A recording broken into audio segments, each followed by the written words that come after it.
Amasya berumur 25 tahun pada waktu ia menjadi raja dan 29 tahun lamanya ia memerintah di Yerusalem.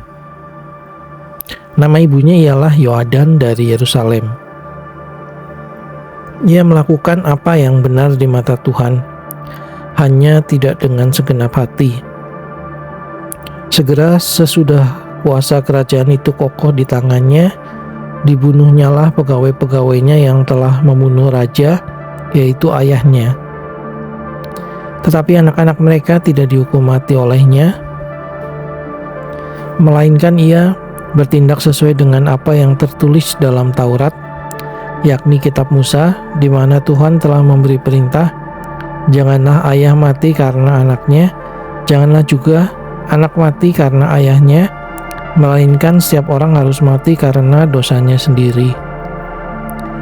Lalu Amasya mengumpulkan orang Yehuda dan menyuruh mereka, yakni seluruh orang Yehuda dan Benyamin, berdiri menurut puak-puaknya di bawah kepala-kepala pasukan 1000 dan kepala-kepala pasukan 100, karena ia menghitung mereka yang berumur 20 tahun ke atas. Didapatinya 300.000 taruna yang sanggup keluar berperang dengan tombak dan perisai. Selain itu ia menyewa 100.000 pahlawan yang gagah perkasa dari Israel dengan bayaran 100 talenta perak. Tetapi seorang abdi Allah datang kepadanya dan berkata, "Ya Raja, janganlah tentara Israel dibiarkan bergabung kepada Tuanku, karena Tuhan tidak menyertai Israel, yakni semua Bani Efraim ini. Dan jikalau mereka bergabung juga, bagaimanapun juga perbuatan dan kekuatanmu di dalam perang, Allah akan menggelincirkan engkau di depan musuh, sebab Allah mempunyai kuasa untuk menolong dan menggelincirkan." Lalu kata Amasya kepada abdi Allah itu, "Bagaimana dengan 100 talenta yang telah kuberikan kepada pasukan-pasukan Israel itu?" Jawab abdi Allah itu, "Tuhan dapat memberikan lebih daripada itu kepadamu." Kemudian Amasya memisahkan pasukan yang datang bergabung kepadanya dari Efraim, supaya mereka kembali ke tempat tinggalnya. Mereka sangat marahlah mereka terhadap Yehuda. Mereka kembali ke tempat tinggalnya dengan marah yang menyala-nyala. Amasya mendapat keberanian lalu memimpin rakyatnya ke lembah Asin dan memukul kalah 10.000 orang dari Bani Zair. Selain itu 10.000 orang ditawan hidup-hidup oleh Bani Yehuda dan dibawa ke suatu puncak bukit batu, lalu mereka dicampakkan dari puncak bukit batu itu sehingga hancurlah mereka semua. Tetapi orang-orang dari pasukan yang dipulangkan Amasya dan yang tidak diperbolehkan ikut berperang dengan dia menyerbu kota-kota di Yehuda dari jurusan Samaria sampai ke Bet-Horon dan menewaskan 3.000 orang penduduknya dan merampas banyak jarahan. Ketika Amasya kembali setelah mengalahkan orang-orang Edom itu, ia mendirikan para Allah Bani Zair yang dibawanya pulang sebagai Allahnya. Ia sujud menyembah kepada Allah-Allah itu dan membakar korban untuk mereka. Maka bangkitlah murka Tuhan terhadap Amasya. Ia menyuruh seorang nabi berkata kepadanya, "Mengapa engkau mencari Allah, sesuatu bangsa yang tidak dapat melepaskan bangsanya sendiri dari tanganmu?" Waktu nabi sedang berbicara, berkatalah Amasya kepadanya, "Apakah kami telah mengangkat engkau menjadi penasehat raja? Diamlah, apakah engkau mau dibunuh?" Lalu diamlah nabi itu setelah berkata, "Sekarang aku tahu bahwa Allah telah menentukan akan membinasakan engkau, karena engkau telah berbuat hal ini dan tidak mendengarkan nasihatku." Kemudian Amasya, raja Yehuda, mengadakan perundingan, lalu menyuruh orang kepada Yoas bin Yoahas bin Yehu, raja Israel, mengatakan, "Mari kita mengadu tenaga." Tetapi Yoas raja Israel menyuruh orang kepada Amasya raja Yehuda mengatakan, "Onak yang di gunung Libanon mengirim pesan kepada pohon aras yang di gunung Libanon. Bunyinya, berikanlah anakmu perempuan kepada anakku laki-laki menjadi istrinya." Tetapi binatang-binatang hutan yang ada di gunung Libanon itu berjalan lewat dari sana lalu menginjak anak itu. Pikirmu engkau sudah mengalahkan Edom, sebab itu hatimu mengangkat-angkat dirimu untuk mendapat kehormatan. Sekarang tinggal saja di rumah. Untuk apa engkau menantang malapetaka sehingga engkau jatuh dan Yehuda bersama-sama engkau? Tetapi Amasya tidak mau mendengarkan, sebab hal itu telah ditetapkan Allah yang hendak menyerahkan mereka ke dalam tangan Yoas, karena mereka telah mencari Allah orang Edom. Sebab itu majulah Yoas raja Israel, lalu mengadu tenagalah mereka, ia dan Amasya raja Yehuda, di Bet-Semes yang termasuk wilayah Yehuda. Yehuda terpukul kalah oleh Israel sehingga masing-masing lari ke kemahnya. Yoas raja Israel menangkap Amasya raja Yehuda, anak Yoas bin Yoahas, di Bet-Semes. Lalu Yoas membawa dia ke Yerusalem. Ia membongkar tembok Yerusalem dari pintu gerbang Efraim sampai ke pintu gerbang sudut, 400 hasta panjangnya. Sesudah itu ia mengambil segala emas dan perak dan segala perkakas yang terdapat dalam rumah Allah dan yang berada di bawah pengawasan keluarga Obed-Edom, juga perbendaharaan istana raja dan orang-orang sandera. Kemudian pulanglah ia ke Samaria. Amasya bin Yoas raja Yehuda masih hidup 15 tahun lamanya sesudah Yoas bin Yoahas raja Israel mati. Selebihnya dari riwayat Amasya dari awal sampai akhir, bukankah semuanya itu tertulis dalam kitab raja-raja Yehuda dan Israel? Sejak Amasya menjauhi Tuhan, orang mengadakan persepakatan melawan dia di Yerusalem. Sebab itu larilah ia ke Lakis, tetapi mereka menyuruh mereka mengejar dia ke Lakis. Lalu dibunuhlah ia di sana. Ia diangkut dengan kuda lalu dikuburkan di samping nenek moyangnya di kota Daud. Segenap bangsa Yehuda mengambil Uzia yang masih berumur 16 tahun dan menobatkan dia menjadi raja menggantikan ayahnya Amasya. Ia memperkuat Elot dan mengembalikannya kepada Yehuda sesudah raja mendapat perhentian bersama-sama dengan nenek moyangnya.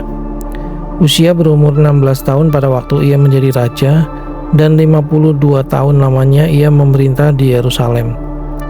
Nama ibunya ialah Yekholya dari Yerusalem. Ia melakukan apa yang benar di mata Tuhan, tepat seperti yang dilakukan Amasya ayahnya. Ia mencari Allah selama hidup Zakaria yang mengajarnya supaya takut akan Allah, dan selama ia mencari Tuhan, Allah membuat segala usahanya berhasil. Maka majulah ia berperang melawan orang-orang Filistin dan membongkar tembok Gad, Yabne dan Asdod, lalu mendirikan kota-kota di sekitar Asdod dan di lain-lain wilayah orang Filistin. Allah menolongnya terhadap orang Filistin dan terhadap orang Arab yang tinggal di Gur Baal dan terhadap orang Meunim.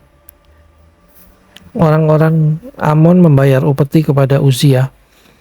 Namanya termasyhur sampai ke Mesir karena kekuatannya yang besar. Uzia mendirikan menara di Yerusalem di atas pintu gerbang sudut, di atas pintu gerbang lebak, dan di atas penjuru, serta mengokohkannya. Ia mendirikan juga menara-menara di padang gurun dan menggali banyak sumur karena banyak ternaknya, baik di dataran rendah maupun di dataran tinggi. Juga ia mempunyai petani-petani dan penjaga-penjaga kebun anggur di gunung-gunung dan di tanah yang subur, karena ia suka pada pertanian. Selain itu, Uzia mempunyai tentara yang sanggup berperang, yang maju berperang dalam laskar-laskar menurut jumlah anak buah yang dicatat oleh panitera Yeiel dan penata usaha Maasea di bawah pimpinan Hananya, salah seorang panglima raja.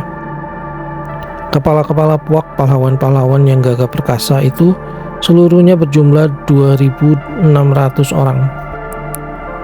Di bawah pimpinan mereka terdapat satu bala tentara terdiri dari 307.500 orang yang gagah perkasa dalam berperang untuk membantu raja dalam menghadapi musuh. Uzia memperlengkapi seluruh tentara itu dengan perisai, tombak ketopong, baju zirah, busur, dan batu umban. Ia membuat juga di Yerusalem alat-alat perang ciptaan seorang ahli yang dapat menembakkan anak panah dan batu besar untuk ditempatkan di atas menara-menara dan penjuru-penjuru. Nama raja itu termasyhur sampai ke negeri-negeri yang jauh karena ia ditolong dengan ajaib sehingga menjadi kuat. Setelah ia menjadi kuat, ia menjadi tinggi hati sehingga ia melakukan hal yang merusak. Ia berubah setia kepada Tuhan Allahnya dan memasuki bait Tuhan untuk membakar ukupan di atas mezbah pembakaran ukupan. Tetapi Imam Azaria mengikutinya dari belakang bersama-sama 80 imam Tuhan, orang-orang yang tegas. Mereka berdiri di depan Raja Uzia dan berkata kepadanya, "Hai Uzia, engkau tidak berhak membakar ukupan kepada Tuhan. Hanyalah imam-imam keturunan Harun yang telah dikuduskan yang berhak membakar ukupan. Keluarlah dari tempat kudus ini, karena engkau telah berubah setia. Engkau tidak akan memperoleh kehormatan dari Tuhan Allah karena hal ini." Tetapi Uzia dengan bokor ukupan di tangannya untuk dibakar menjadi marah. Sementara amarahnya meluap terhadap para imam, timbullah penyakit kusta pada dahinya di hadapan para imam di rumah Tuhan, dekat mezbah pembakaran ukupan.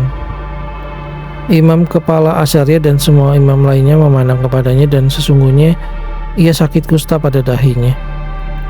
Cepat-cepat mereka mengusirnya dari sana, dan ia sendiri tergesa-gesa keluar karena Tuhan telah menimpahkan tulah kepadanya. Raja Uzia sakit kusta sampai kepada hari kematiannya, dan sebagai orang yang sakit kusta ia tinggal dalam sebuah rumah pengasingan karena ia dikucilkan dari rumah Tuhan. Dan Yotam anaknya mengepalai istana raja dan menjalankan pemerintahan atas rakyat negeri itu. Selebihnya dari riwayat Uzia dari awal sampai akhir ditulis oleh Nabi Yesaya bin Amos.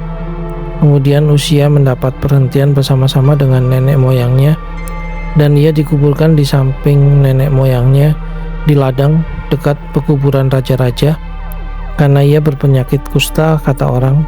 Maka Yotam anaknya menjadi raja menggantikan dia. Yotam berumur 25 tahun pada waktu ia menjadi raja, dan 16 tahun lamanya ia memerintah di Yerusalem. Nama ibunya ialah Yerusa anak Sadok. Ia melakukan apa yang benar di mata Tuhan, tepat seperti yang dilakukan Uzia ayahnya, hanya ia tidak memasuki bait Tuhan. Tetapi rakyat masih saja melakukan hal yang merusak. Ia mendirikan pintu gerbang tinggi di rumah Tuhan dan mengadakan banyak pembangunan pada tembok Ofel. Ia mendirikan juga kota-kota di pegunungan Yehuda dan benteng-benteng serta menara-menara di hutan-hutan. Ia berperang melawan Raja Bani Amon dan mengalahkannya, sehingga pada tahun itu juga Bani Amon membayar kepadanya 100 talenta perak, 10.000 kor gandum, dan 10.000 kor jelai. Juga pada tahun kedua dan ketiga Bani Amon membawa upeti itu kepadanya. Yotam menjadi kuat karena ia mengarahkan hidupnya kepada Tuhan Allahnya. Selebihnya dari riwayat Yotam, segala peperangan dan tingkah langkahnya sesungguhnya semuanya itu tertulis dalam kitab-kitab raja-raja Israel dan Yehuda. Ia berumur 25 tahun pada waktu ia menjadi raja, dan 16 tahun lamanya ia memerintah di Yerusalem.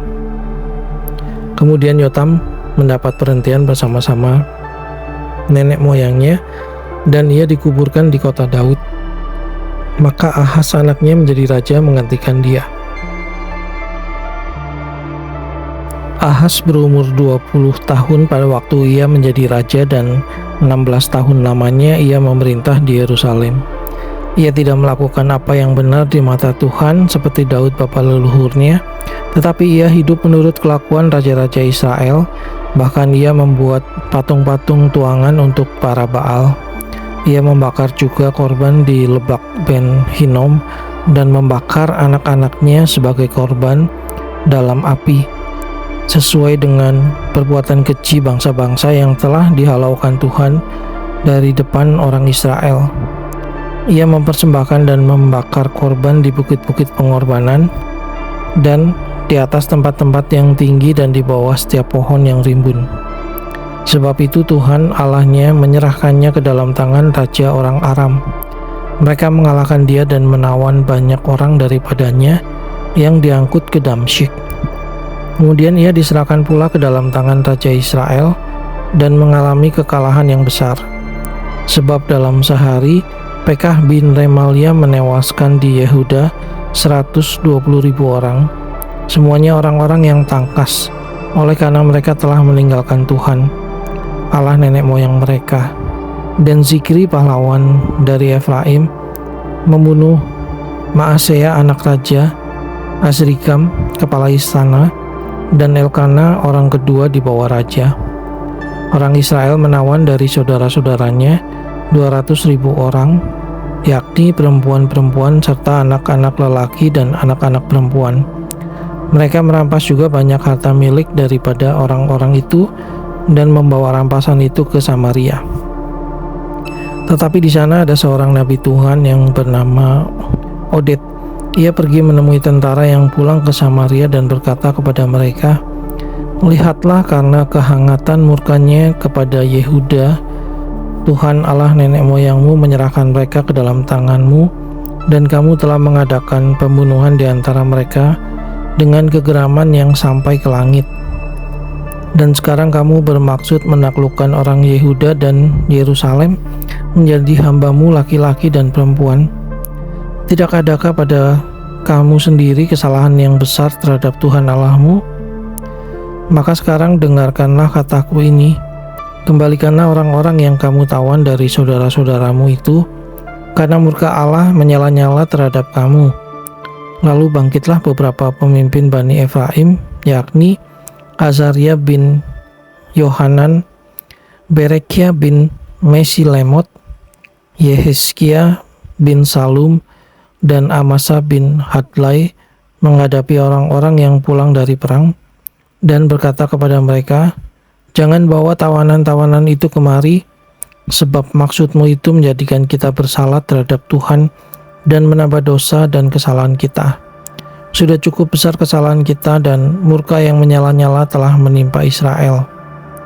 Lalu orang-orang yang bersenjata itu meninggalkan tawanan dan barang-barang rampasannya di muka para pemimpin dan seluruh jemaah. Dan orang-orang yang ditunjuk dengan disebut namanya bangkit, lalu menjemput para tawanan itu. Semua orang yang telanjang mereka berikan pakaian dari rampasan itu. Orang-orang itu diberi pakaian, kasut, makanan, dan minuman. Mereka diurapi dengan minyak, dan semuanya yang terlalu payah untuk berjalan diangkut dengan keledai dan dibawa ke Yeriko, kota pohon koram, dekat saudara-saudara mereka. Sesudah itu orang Israel itu pulang ke Samaria. Pada waktu itu Raja Ahaz menyuruh utusan kepada Raja negeri Asyur untuk memohon bantuan, karena orang Edom telah datang pula dan mengalahkan Yehuda serta mengangkut tawanan-tawanan. Orang-orang Filistin juga telah menyerbu kota-kota di daerah bukit dan di tanah Negeb Yehuda. Mereka pun merebut Bet-Semes, Ayalon, Gederot, Soko dengan segala anak kotanya, Timna dengan segala anak kotanya, dan Gomso dengan segala anak kotanya, dan menetap di kota-kota itu. Demikianlah Tuhan merendahkan Yehuda oleh karena Ahaz raja Israel itu membiarkan kebiadaban berlaku di Yehuda dan berubah setia kepada Tuhan. Maka datanglah Tilgat Pilneser raja negeri Asyur kepadanya, hanya bukan membantu dia melainkan menyesakkannya. Walaupun Ahaz merampas barang-barang dari rumah Tuhan, dari rumah raja, dan dari rumah-rumah para pemimpin, dan menyerahkan semuanya itu kepada raja negeri Asyur, namun perbuatannya itu tidak menguntungkan dia. Dalam keadaan terdesak itu, Raja Ahaz ini malah semakin berubah setia terhadap Tuhan. Ia mempersembahkan korban kepada para allah orang Damsyik yang telah mengalahkan dia. Pikirnya, yang membantu raja-raja orang Aram adalah para allah mereka. Kepada merekalah aku akan mempersembahkan korban supaya mereka membantu aku juga. Tetapi Allah-Allah itulah yang menjadi sebab keruntuhan bagi dia dan bersama-sama dengan dia bagi seluruh Israel. Ahaz mengumpulkan perkakas-perkakas rumah Allah dan menghancurkannya. Ia menutup pintu rumah Tuhan, lalu membuat mezbah-mezbah bagi dirinya di segenap penjuru Yerusalem. Di tiap-tiap kota di Yehuda, ia membuat bukit-bukit pengorbanan untuk membakar korban bagi Allah lain. Dengan demikian ia menyakiti hati Tuhan, Allah nenek moyangnya.